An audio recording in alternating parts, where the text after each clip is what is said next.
Nós estamos no capítulo 7 da primeira carta aos Coríntios, e é um capítulo que fala sobre a vida conjugal, vida do casal, casado. Nós vamos ler o texto bíblico e vamos falar sobre o que o apóstolo Paulo ensina até o versículo 7 do capítulo 7 de 1 aos Coríntios. Então, 1 aos Coríntios, capítulo 7, versículos 1 a 7. A Sagrada Escritura diz assim: Quanto aos assuntos sobre os quais vocês escreveram, é bom que o homem não toque em mulher. Mas por causa da imoralidade, cada um deve ter sua esposa, e cada mulher o seu próprio marido. O marido deve cumprir os seus deveres conjugais para com a sua mulher, e da mesma forma a mulher para com o seu marido. A mulher não tem autoridade sobre o seu próprio corpo, mas sim o marido. Da mesma forma, o marido não tem autoridade sobre o seu próprio corpo, mas sim a mulher. Não se recusem um ao outro, exceto por mútuo consentimento e durante certo tempo, para se dedicarem à oração. Depois, unam-se de novo, para que Satanás não os tente, por não terem domínio próprio. Digo isso como concessão e não como mandamento. Gostaria que todos os homens fossem como eu, mas cada um tem o seu próprio dom da parte de Deus, um de um modo, outro de outro. Meus irmãos, esse texto é um texto que fala sobre a vida sexual dentro do matrimônio. E é necessário que nós falemos sobre esse texto nesta manhã, ainda que seja um texto que se relacione com apenas uma parcela das pessoas que estão aqui, já que nem todos aqui são casados. É importante que mesmo os que não são casados observem essas orientações bíblicas acerca da vida dentro do matrimônio, porque a grande parte daqueles que estão aqui, que não são casados, um dia vão se casar. E não é dentro do matrimônio que eu me preparo para o matrimônio. Depois que eu me casei, às vezes fica um pouco tarde para se preparar para o matrimônio depois que se casou. Claro que correções podem ser feitas, claro que erros podem ser sanados, mas o ideal é que as pessoas que não são casadas se preparem e conheçam tudo o que a Bíblia ensina sobre o casamento antes do casamento, para que desse modo entrem no casamento e realizem mais acertos do que erros. Por isso, esse texto é um texto relevante para todos que estão aqui. É necessário que todos compreendam o que o apóstolo Paulo ensina nesse texto sobre o qual vamos falar. Antes de entrar no texto propriamente dito, este é um assunto bastante delicado, este é um assunto que requer de nós uma postura extremamente respeitosa. Nós devemos aprender que a palavra de Deus trata da sexualidade, da vida sexual de um casal, com uma linguagem respeitosa e livre de tabus, livre de uma falsa moralidade, livre de escrúpulos tolos. Não. A Bíblia trata dessa faceta que compõe a experiência humana e a trata de modo aberto, de modo claro, a fim de que as pessoas que queiram conhecer a vontade de Deus nessa área tão importante da vida tenham uma compreensão exata e não ideias nebulosas sobre o que Deus pensa, sobre o que Deus requer acerca da vida sexual dos seus filhos. Antes de entrarmos no texto, eu gostaria de apresentar algumas considerações importantes, e a primeira delas vem aí. Os irmãos não precisam anotar, porque eu às vezes exagero no tamanho das frases que eu escrevo, mas observem pelo menos a ideia aqui presente. É a seguinte: o leito matrimonial é assunto santo, tanto que é tratado nas páginas da Sagrada Escritura. A Bíblia trata com seriedade desse assunto. É um assunto santo, o leito matrimonial. Daí o nosso dever de tratar dessa matéria com seriedade e respeito. Esse assunto não deve ser motivo de brincadeiras. Esse assunto não deve ser um assunto tratado de forma banal. Nós não podemos banalizar essas questões. Não podemos evitá-las, achando que não fica bem. Não. São dois extremos errados. Nós devemos tratar delas na medida em que a Bíblia trata delas. E fazendo isso dentro dos limites que a Sagrada Escritura impõe, cuidando da nossa linguagem para não sermos desrespeitosos, e também não permitindo que brincadeiras, ideias de jocosidade tomem conta de nós e nós acabemos por não ser edificados com esses assuntos. O livro de Hebreus, no capítulo 13, tem uma lição que deve nos servir de norma orientadora. Hebreus 13:4 nos orienta. Diz assim o texto de Hebreus 13:4: o casamento deve ser honrado por todos, o leito conjugal conservado puro, pois Deus julgará os imorais e os adúlteros. Vejam que aqui a Bíblia apresenta o leito conjugal, evidentemente é uma alusão, é uma figura de linguagem para se referir à vida sexual do casal, à vida sexual dentro do casamento, e a Sagrada Escritura aqui nesse versículo mostra que isso deve ser visto com honra, e isso deve ser tratado com toda a pureza. É assim que deve funcionar, é assim que deve ser a nossa visão. Nós não podemos tornar esses assuntos relacionados à vida sexual com brincadeiras. Se existe algo que não deve jamais compor as brincadeiras de um crente, é essa área. Infelizmente, o mundo ao nosso redor só brinca com essa área, banalizando, coisificando as pessoas, coisificando as mulheres, coisificando a sexualidade, banalizando a vida sexual. Os crentes devem ser diferentes. Eles devem tratar desses assuntos, sim, à luz da palavra de Deus, mas sem brincadeiras. Nós não podemos brincar com essa área.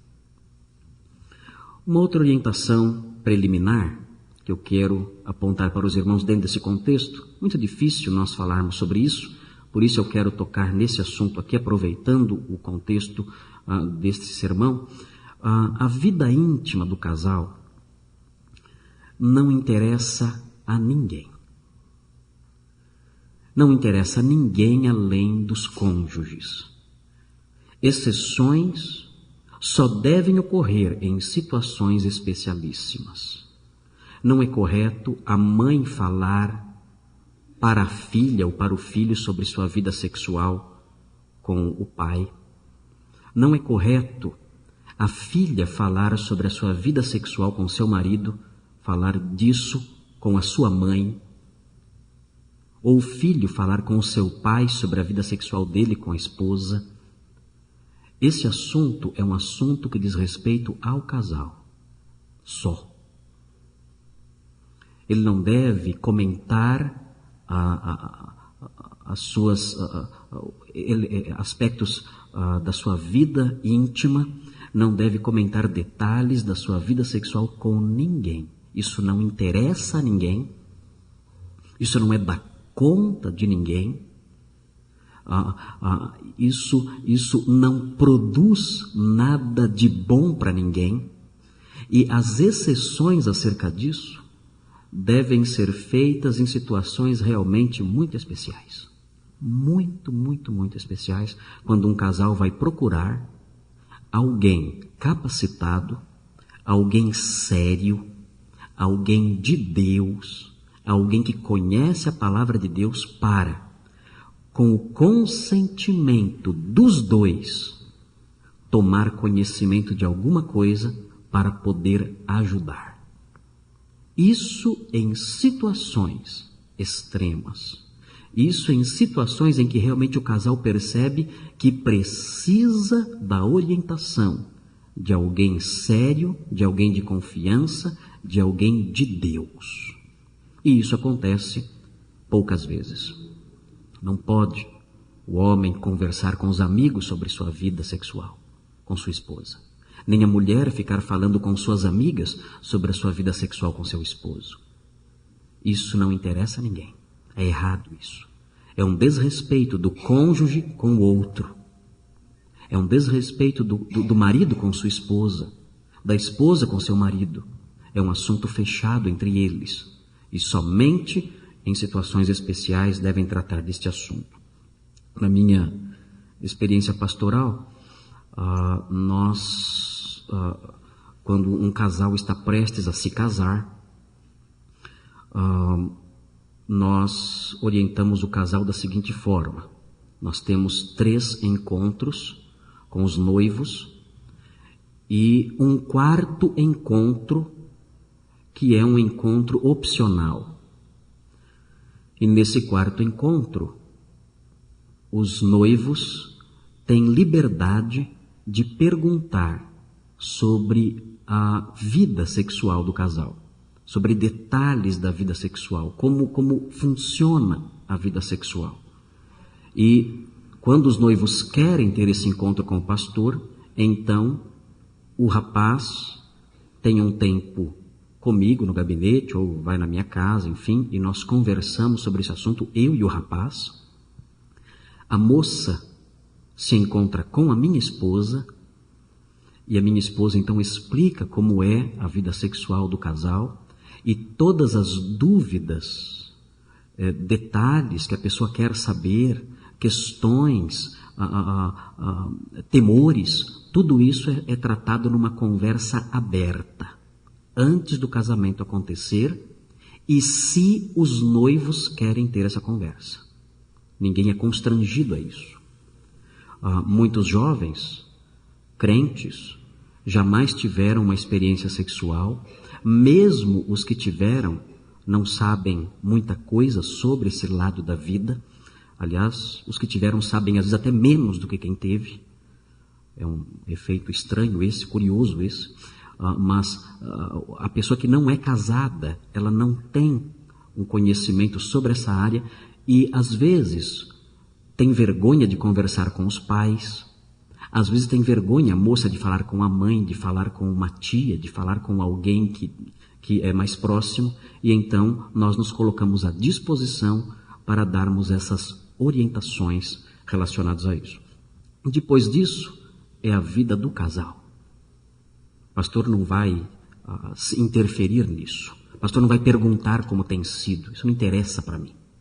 O pastor vai fornecer ajuda, se o casal quiser, até a véspera do casamento. Depois disso, o casal viverá a sua vida, com suas lutas, com suas descobertas, com seus erros e com seus acertos. É a vida deles, não me interessa.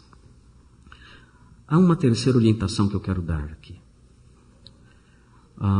Eu falei para os irmãos não copiarem, porque essas coisas são um pouco grandes, né? Aqui está. Conversas sobre a área sexual devem ser evitadas pelos jovens solteiros, pois não há nada que possam dizer nessa área que seja proveitoso ou útil para quem ouve. Mesmo os jovens que acreditam entender algo sobre o assunto estão enganados, pois só se aprende de fato sobre sexo quando dele se desfruta num contexto permanente, íntegro e responsável. A sexualidade, a vida sexual, não é apenas um ato mecânico, não é apenas um ato do corpo, não é apenas um gesto de alguns segundos, um ato de alguns segundos, de alguns minutos. Isso aí os animais fazem. Os cães fazem isso, os macacos, os gatos, os bichos fazem isso. A sexualidade humana, ela é muito mais complexa. Ela envolve todo o ser humano. Ela envolve elementos psíquicos. Ela envolve elementos emocionais. Ela envolve elementos históricos da vida de alguém. Além, evidentemente, dos elementos físicos, dos fatores físicos. E só se aprende sobre a própria sexualidade quem dela desfruta num ambiente responsável. Quando alguém dela desfruta num ambiente de retidão. Quando alguém dela desfruta num ambiente permanente, de responsabilidade mútua e de permanência. É por isso que os estudiosos sérios do comportamento humano têm dito que uma mulher casada sabe muito mais sobre a sua própria sexualidade do que uma prostituta. Uma meretriz conhece menos sobre vida sexual do que uma mulher casada que convive ao longo dos anos com seu marido num relacionamento reto, permanente, responsável e santo diante de Deus. Então é um engano achar que a pessoa que conhece de sexo é a pessoa que vive praticando isso. Isso não é verdade. A única lição que quem vive na imoralidade aprende com o tempo é que não deveria ter feito isso. Não deveria ter vivido assim. De modo que os jovens solteiros não têm nada a ensinar sobre esse assunto. E se não tem nada a dizer, nada de proveitoso a ensinar sobre esse assunto, devem ficar calados acerca desse assunto. Não devem falar entre si sobre isso, não devem brincar entre si com esses assuntos, enfim, devem evitar esse tipo de conversa. E uma última preliminar que eu quero apontar é que a santidade do sexo deve nos impedir de fazer gracejos imorais. Eu tenho frisado isso. A base bíblica disso está em Efésios, no capítulo 5, versículo 4. Efésios 5, 4. Diz o texto bíblico em Efésios 5, 4. Não haja obscenidade, nem conversas tolas, nem gracejos imorais, que são inconvenientes, mas ao invés disso, ações de graças. Essas coisas, conversas tolas, gracejos imorais, são próprios dos incrédulos. Nós somos um povo diferente. Nós não brincamos com essas coisas. E continuando aqui na nossa tela, nós temos também que evitar, despertar desejos sexuais nos outros. E também temos que evitar praticar qualquer tipo de imoralidade. O sexo é algo santo. Devemos enxergar o sexo como algo revestido de santidade. De modo que nós não podemos despertar nas pessoas desejos sexuais. Não podemos fazer isso. É muito comum isso acontecer. É muito comum uma moça vestir roupas chamativas. Nós, quando falamos sobre esse assunto, não queremos ser legalistas e medir o tamanho da saia de alguém. Não é isso. Pode usar calça comprida, calça justa, saia curta, isso não interessa para nós. essas trivialidades não nos interessam. O que a moça deve pensar é o seguinte: a minha conduta, a minha postura, o meu modo de sentar, o meu modo de vestir, tem despertado o desejo sexual nos rapazes? Eu tenho sido uma moça que anda, que fala, que olha, que se comporta de modo sensual? O meu jeito de falar, a minha forma de me insinuar, isso tem despertado a lascívia nos homens, nos rapazes? Isso tem acontecido?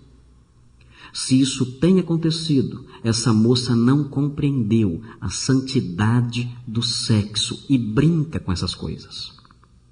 Nós não podemos despertar esses desejos nas pessoas, nem as moças fazerem isso, nem os rapazes fazerem isso, porque os rapazes também muitas agem com sensualidade, tentando despertar nas moças o desejo sexual.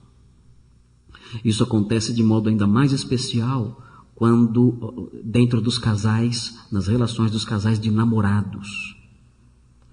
Os casais crentes devem ter um cuidado muito especial e devem olhar para a sexualidade como algo santo. Você não pode, rapaz, despertar na sua namorada desejos impuros. E você, moça, não pode despertar no seu namorado desejos impuros. E se vocês não têm controle sobre isso, então se afastem um do outro. Evitem o namoro, porque o namoro de vocês não está sendo um namoro cristão. O namoro de vocês está desagradando a Deus. E só Ele sabe onde essa falta de domínio próprio, onde essa ausência de controle poderá levar vocês. Por isso, se você não tem estrutura espiritual para namorar, não namore.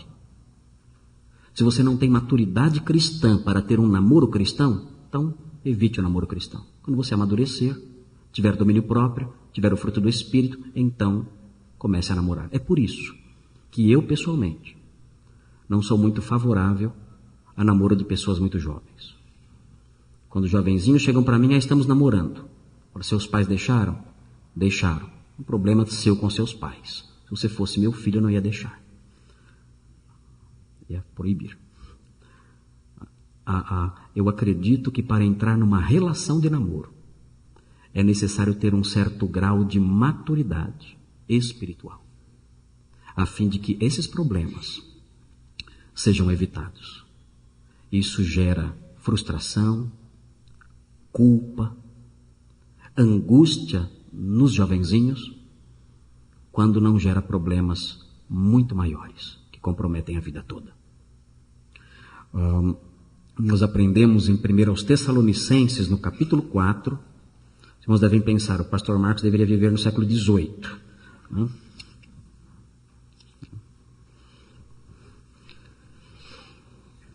Eu gostaria de ter vivido no século XVIII. 1 Tessalonicenses, capítulo 4, eu não quero com isso transmitir um moralismo falso, um moralismo cheio de demagogia, nada disso. Eu só quero apontar para os irmãos a seriedade de certas coisas que hoje em dia têm sido vistas de modo banal. Hoje em dia tudo é normal. Hoje em dia tudo é certo.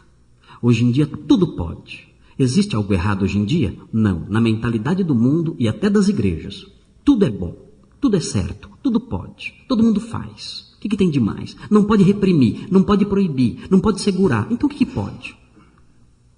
Ou o que não pode? Isso está errado. Porque a palavra de Deus é a palavra de Deus do século I, do século XVIII, e é a mesma palavra de Deus do século XXI. Ela não mudou. Nós mudamos. Ela não. Ela continua igual. Diz o apóstolo Paulo em 1 Tessalonicenses, no capítulo 4. Diz assim, versículo 3. A vontade de Deus é que vocês sejam santificados. Abstenham-se da imoralidade sexual. Cada um saiba controlar o seu próprio corpo de maneira santa e honrosa, não dominado pela paixão de desejos desenfreados, como os pagãos que desconhecem a Deus.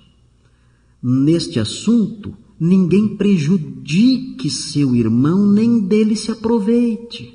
Está falando sobre despertar desejos sexuais em alguém. Continuando o texto.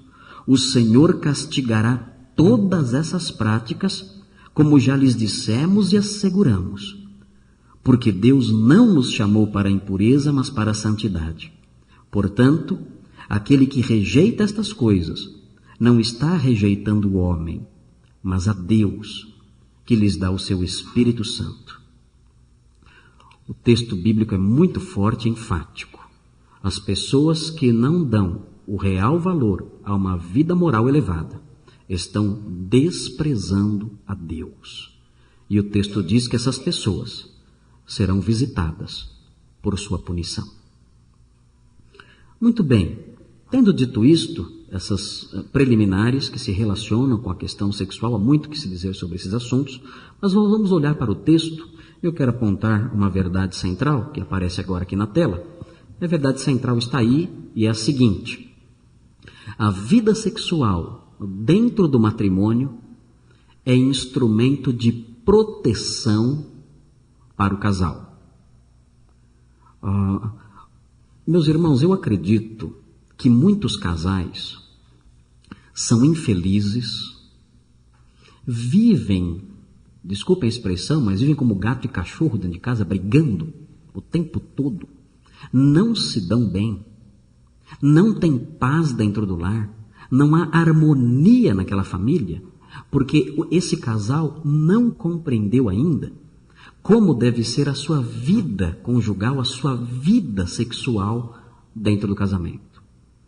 E quando essa área é ruim, quando essa área vai mal, tudo mais parece que vai mal também.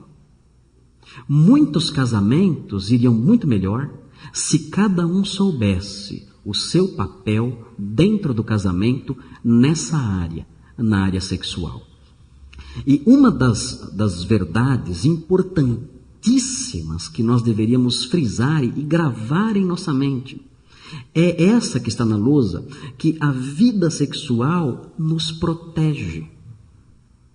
A vida sexual dentro do casamento gera proteção para o casal. O casal fica protegido de uma série de perigos, protegido da frustração, protegido da tristeza, protegido da insatisfação, é protegido da imoralidade, é protegido da tentação. A vida sexual é uma bênção de Deus. E essa bênção de Deus vivida dentro do ambiente, do contexto matrimonial, faz com que o casal se sinta protegido, seguro, realizado e feliz dentro do lar. E o casal assim, seguro, realizado, protegido, que sente um amor verdadeiro, mútuo, dentro do lar, é um casal que constrói uma casa, que constrói um lar cheio de tranquilidade e cheio de paz. Muitas pessoas não obedecem essas orientações do apóstolo Paulo que estão presentes aqui e que vamos ver agora. E nós vamos observar algumas lições que saem desse texto e que mostram que a vida sexual protege. A vida sexual protege os cônjuges. Vamos ver aí a primeira lição. Temos 3. Vamos ver a primeira. A vida sexual no casamento evita a imoralidade dos cônjuges. Observe o versículo 1. Veja aí o texto. Diz assim: quanto aos assuntos sobre os quais vocês escreveram, esta frase se relaciona com uma carta que foi escrita pelos coríntios, com o objetivo de tirar algumas dúvidas. Os coríntios tinham dúvidas sobre a vida sexual dos crentes. E escreveram uma carta para o apóstolo Paulo pedindo orientações. O apóstolo Paulo então está respondendo às dúvidas dos coríntios. Então ele diz: quanto aos assuntos sobre os quais vocês escreveram, é bom que o homem não toque mulher. O que ele quer dizer com isso? que é bom que o homem não se case. Essa é a orientação do apóstolo Paulo. O apóstolo Paulo diz que é melhor o homem ser solteiro e não se casar. Por que o apóstolo Paulo fala isso? Há quem diga que ele fala isso porque ele diz que o celibato é melhor que o casamento, que a vida do celibatário é mais santa do que a vida do homem casado. Mas isso não é verdade. O texto que estamos estudando, o texto que lemos, o capítulo que está diante de nós, mostra que não era este o motivo. O apóstolo Paulo não via o casamento como algo inferior ao celibato. Não era este o motivo pelo qual ele dizia que era melhor não tocar em mulher, que era melhor não se casar. O apóstolo Paulo deixa claro, nos versículos posteriores, que ele estava preocupado com a situação vivida naqueles dias. Vejam o versículo 26. Vejam o que diz o versículo 26. Prestem atenção, diz assim: por causa dos problemas atuais, penso que é melhor o homem permanecer como está. Você está casado? Não procure separar-se. Está solteiro? Não procure esposa. Ele diz, é melhor cada um ficar na situação em que está por causa da angustiosa situação presente. Evidentemente, o apóstolo Paulo via no horizonte as perseguições que estavam começando a se tornar mais intensas contra o cristianismo. E ele sabia que o homem casado, numa circunstância como essa, de perseguição, de rancor, de ódio, teria problemas maiores. Vejam também o que dizem os versículos 32, observem, o 32 até o 34. Diz assim: gostaria de vê-los livres de preocupações. O homem que não é casado preocupa-se com as coisas do Senhor, em como agradar ao Senhor. Mas o homem casado preocupa-se com as coisas deste mundo, em como agradar sua mulher. E está dividido. Tanto a mulher não casada como a virgem preocupam-se com as coisas do Senhor, para serem santas no corpo e no espírito. Mas a casada preocupa-se com as coisas deste mundo, em como agradar seu marido. O apóstolo Paulo ensina que a pessoa casada, ela não consegue, ela tem dificuldades para se consagrar ao serviço. Ela não consegue, tem dificuldades. A minha esposa queria ser missionária na África. Queria ir para a África, ser missionária, trabalhar lá, tempo integral como missionária na África. Mas ela se casou. E hoje a África dela tem 3 indiazinhas. Né? E ela está lá, na África dela. Né? A África dela, aqui em Atibaia. Né? Ela não consegue, ela não pode, ela não tem condições de se dedicar plenamente ao serviço de Deus, porque ela se casou. E o apóstolo Paulo fala que isso é realidade também para o homem. O homem cristão que se casa, ele tem limitações. Ele não pode se dedicar plenamente ao serviço de Deus. Por quê? Ele tem sua família. Ele tem que, em alguns momentos, parar e agradar sua esposa, e agradar os seus filhos, e se desincumbir das responsabilidades da sua família. O apóstolo Paulo era um homem que nós não sabemos, talvez fosse viúvo, talvez fosse solteiro, mas o apóstolo Paulo viajava pelo mundo todo pregando o evangelho. E por que ele fazia isso? Porque ele não tinha esposa. Se tivesse esposa, seria muito difícil ele fazer o que ele fez. Davi Livingstone era um missionário que tinha esposa, mas ele abandonou a esposa para ir para a África. E a esposa dele ficou na Inglaterra pedindo esmolas. Ele agiu corretamente? Claro que não. Foi um grande missionário, mas em termos de marido e pai, foi o pior que se pode imaginar. Isso porque o matrimônio gera deveres. E o homem solteiro não tem esses deveres próprios do matrimônio. Por isso o apóstolo Paulo fala que é melhor ficar solteiro. Então, nesse aspecto, temos aqui o Sinésio, que está vivendo dentro da orientação do apóstolo Paulo. E o Sinésio, então, encarna aqui o versículo 1 e continuará encarnando pelos séculos dos séculos. Talvez, não sabemos. Mas vejam, o versículo 2 aponta o aspecto da proteção. Vejam o que diz, versículo 2. Mas por causa da imoralidade, cada um deve ter sua esposa e cada mulher o seu próprio marido. Aqui o apóstolo Paulo diz por que não é possível que todos sejam solteiros. Ele diz que há pessoas que têm condições, que têm controle sobre os seus impulsos. Mas nem sempre isso é realidade na vida das pessoas. Por isso Deus criou o casamento. E dentro do casamento a pessoa viverá a sua sexualidade de uma forma responsável e santa. Então o casamento servirá para proteger contra a imoralidade. Esse é um dos fatores, uma das lições do apóstolo Paulo acerca do casamento. Ele evita a imoralidade dos cônjuges. É uma bênção de Deus. Porque todo o impulso sexual, tanto do homem como da mulher, podem ser vividos de modo correto, de modo santo, de modo agradável a Deus, dentro do casamento. Assim o homem fica livre das tentações, fica livre dos seus impulsos sexuais, é protegido, portanto, do pecado e da ruína procedente desse pecado. Mas existe uma outra lição aqui. E a outra lição está nos versículos 3 e 4.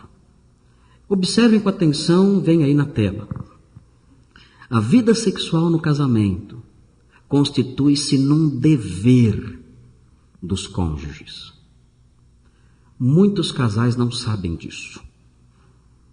Muitos casais agem de modo errado nessa área. Cometem erros terríveis nessa área e desagradam a Deus nessa área. O versículo 3 é claro, ele diz: o marido deve cumprir os seus deveres conjugais para com a sua mulher. O que significa isso? Que ele deve trabalhar e trazer dinheiro para casa. Não. Isso é verdade, deve trabalhar e trazer dinheiro para casa. Mas não é disso que o apóstolo Paulo está falando aqui. Ele está falando aqui sobre a vida sexual. O marido deve ter relações com sua esposa. É um dever dele. É uma ordem bíblica. Ele tem esse dever. Ele tem que ter relações sexuais com sua esposa. Não é uma opção. Não é o que ele faz se ele acha que deve, se ele está afim ou não está, enfim. Não, é uma ordem bíblica. Ele tem o dever. E ele deve se desincumbir dessa obrigação. Ele deve ter relações com sua esposa. É um dever que a Bíblia lhe impõe.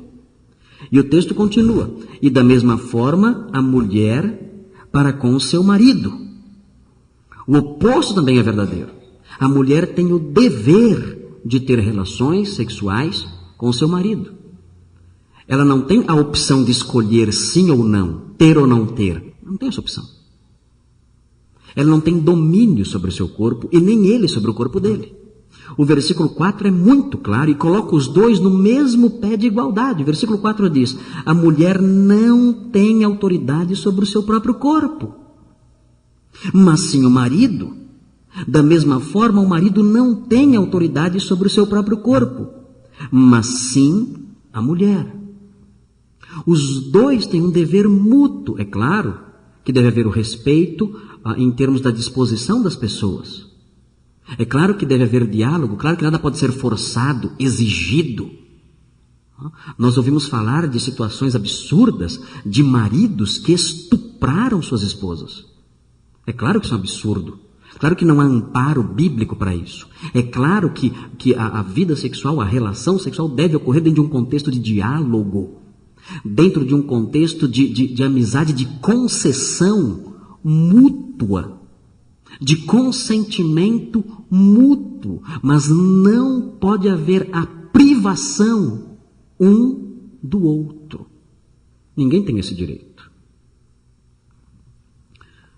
Há mulheres que fazem chantagem com seus maridos, chantagem sexual. E dizem aos seus maridos, quando brigam com eles: por causa disso, nem me procure. Não, nem é de me procurar. É só para isso que eu sirvo? Dizem as senhoras. Não? É só para isso que eu sirvo? Pois bem. Pois então, acabou.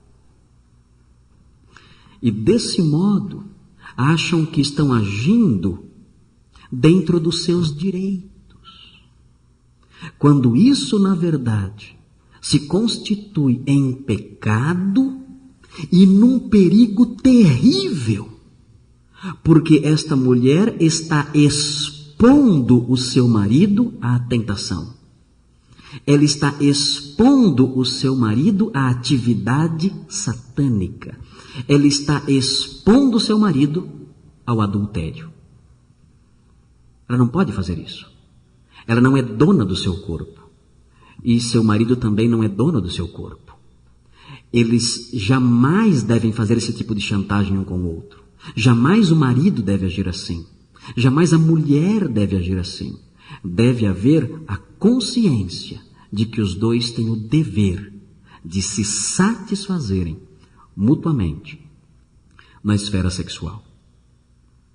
Meus irmãos, se os casais da nossa igreja atenderem a essas orientações bíblicas, os lares serão lares melhores. É a palavra de Deus falando. É Deus ensinando como deve ser o casal no quarto. É Deus dizendo como deve ser o casal no leito. É o próprio Deus que criou a sexualidade, que criou o casamento, que criou o prazer sexual, dizendo: olha, é assim que vocês devem viver. E vivendo assim, vocês serão felizes. Existe uma terceira lição. Nós podemos encontrar aí nos versículos 5 e 6. E aí está: a vida sexual no casamento só pode ser interrompida com o consentimento de ambos os cônjuges.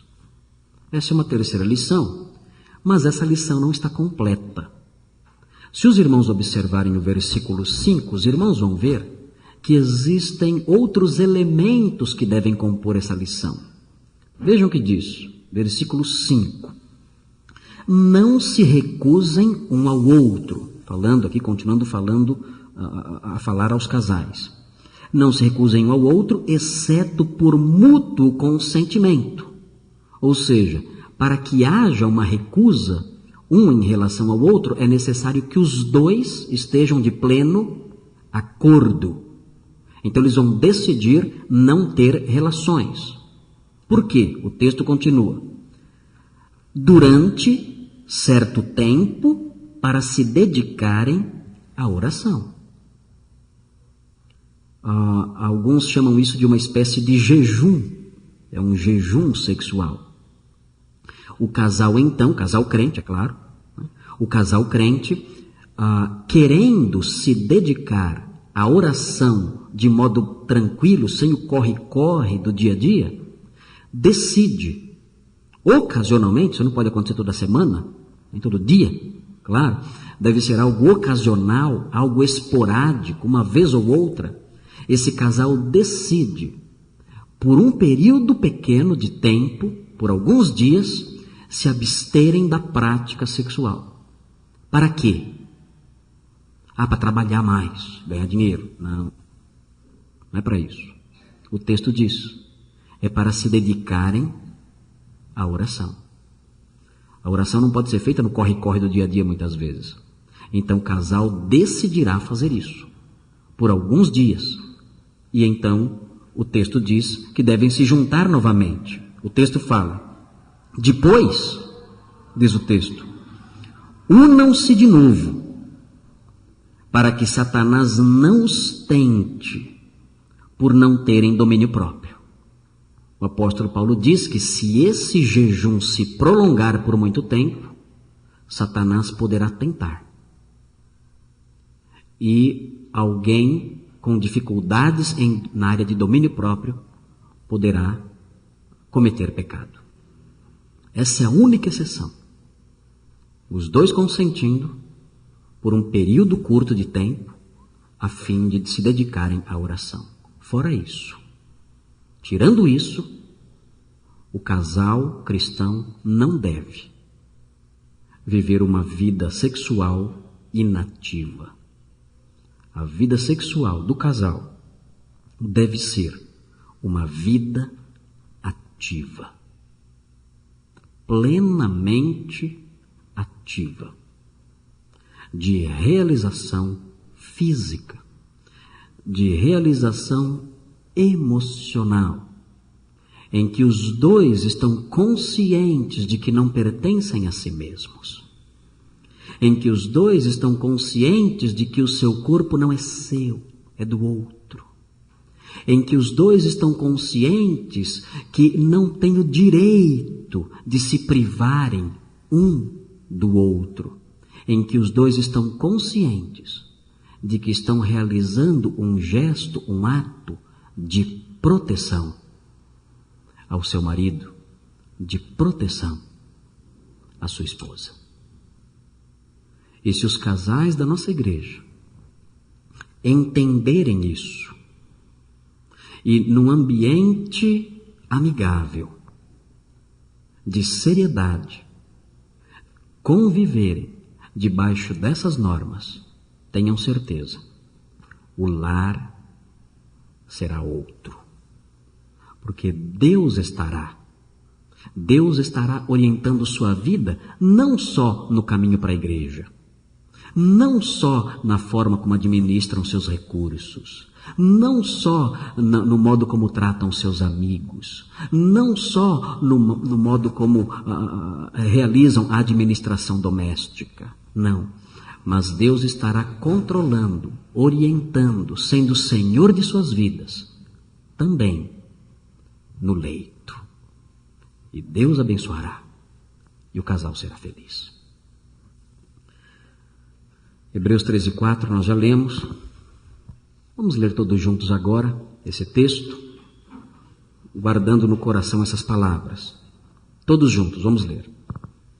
O casamento deve ser honrado por todos, o leito conjugal conservado puro, pois Deus julgará os imorais e os adúlteros. Hebreus 13:4. Vamos orar. Senhor Deus, nós queremos agora pedir a sua bênção para os casais da nossa igreja. Queremos pedir que o Senhor os abençoe para que essas lições que emanam da sua palavra sejam vividas dentro de cada lar aqui representado. Que os homens, mulheres da nossa igreja percebam a seriedade e a santidade da vida matrimonial, do leito conjugal, e se desincumbam de seus deveres, com alegria, com entusiasmo e com responsabilidade. Que o Senhor livre a todos de uma visão mundana dessas coisas. Que o Senhor livre a todos aqui de uma visão suja sobre o sexo, mas que todos busquem na sua palavra orientações seguras sobre esse aspecto da vida.